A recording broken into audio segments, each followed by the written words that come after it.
Quad Cortex does an amazing job at capturing the sound of an amp with speakers and mics, but there's another way to capture your rig, and you might want to try it. Hi, I'm Steve. Welcome to my studio.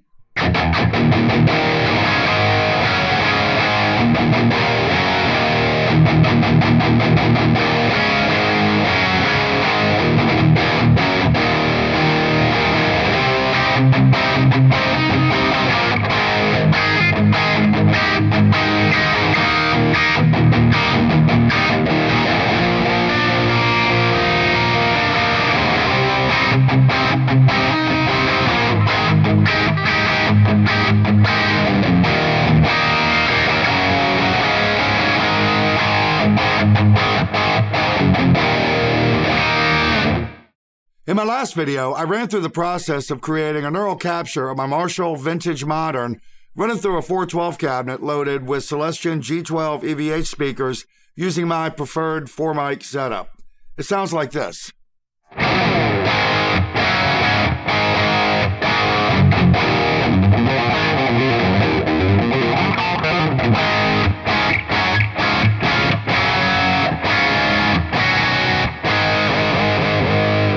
Now, to me, that sounds fantastic, but sometimes I want to hear the sound of a particular amp through different speakers.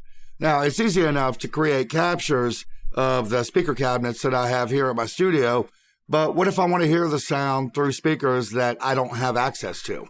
That's an area where direct captures shine. It's simple. Load up a neural capture, load up the IR loader, pick which speaker or speakers I want to hear using impulse responses, boom, done. But how accurate is the sound of an amp with those speakers? Does not having the speakers in the chain affect the sound that the amp's putting out? Well, let's test it. For this experiment, I've run the speaker output of my Vintage Modern into my ToneX Capture X load box. This will provide the reactive load that the amp needs so it don't blow up. I chose the 16 ohm version of the Capture X because all my speaker cabs are 16 ohms. I've run some tests that showed me that most amps sound better at their highest impedance tap, so this is how all of my amps are set. The output of the Capture X runs into my patch bay, where I've got it patched into my Quad Cortex. To try and make this test as accurate as possible, I'm using an impulse response I made of a 412 cabinet loaded with Celestion G12 EVH speakers, mic'd with a 57, a 421, a VR1 ribbon mic from SE Electronics, and a Vintage 67 from JZ Microphones. This is the mic setup I use for pretty much everything, but that's a whole different video. In fact, I already made it. Check it out.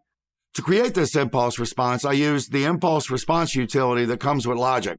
It's a simple way to shoot IRs, and since I use Logic, it's already on my system. I used my Crown XLS 1002 power amp to send the signal to the speakers. There are plenty of other ways to make impulse responses. I'll leave some links down in the description. I'll spare you the processes of creating the IR and grabbing the capture. To be honest, it's the same every time, and it's pretty freaking boring to watch. To create the impulse response, though, I just used a 10-second sine wave sweep, trimmed the empty spaces on the edges, and imported it into Cortex Control. Okay, so how's it sound? Well, I've created a preset that includes both the capture of the amp and speakers and mic combination that I made for the last video, as well as the direct capture and the impulse response that I made with the same speaker and mic combination. The amp was set the same for both captures. I'll switch between them so you can hear the differences. I'll start with the original capture that I did for the last video, the amp and speakers and mics.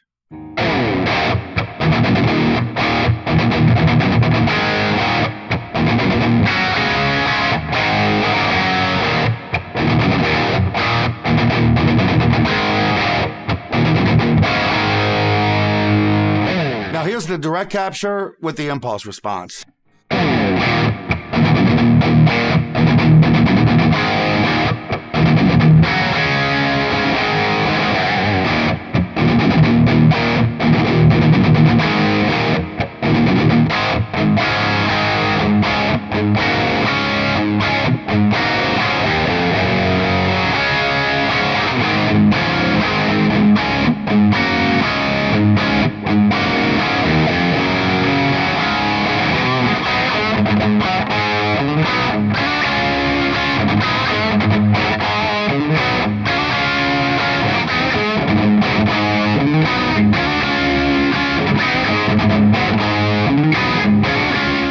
can definitely hear the difference between those. The direct/IR capture is a little darker. It might be a little more full on the low end.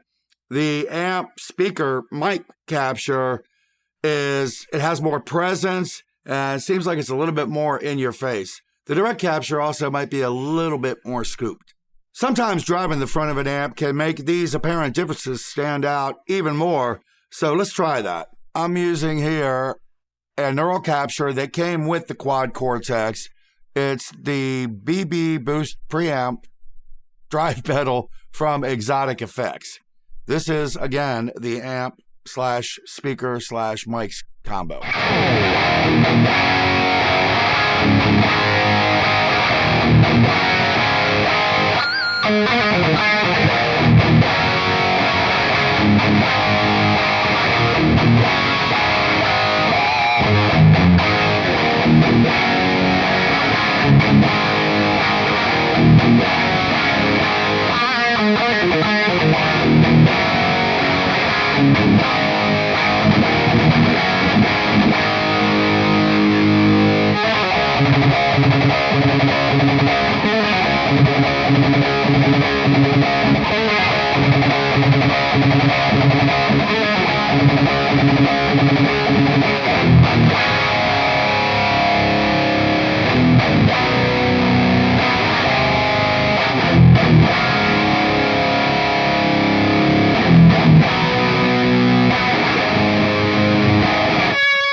Yeah, the difference is definitely more apparent here.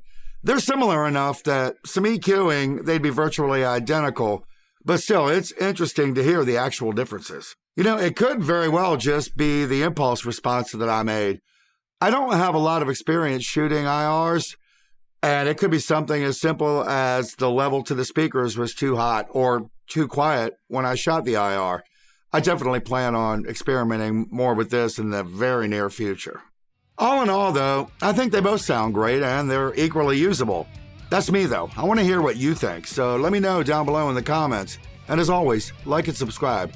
Thanks for watching. I'll see you next time.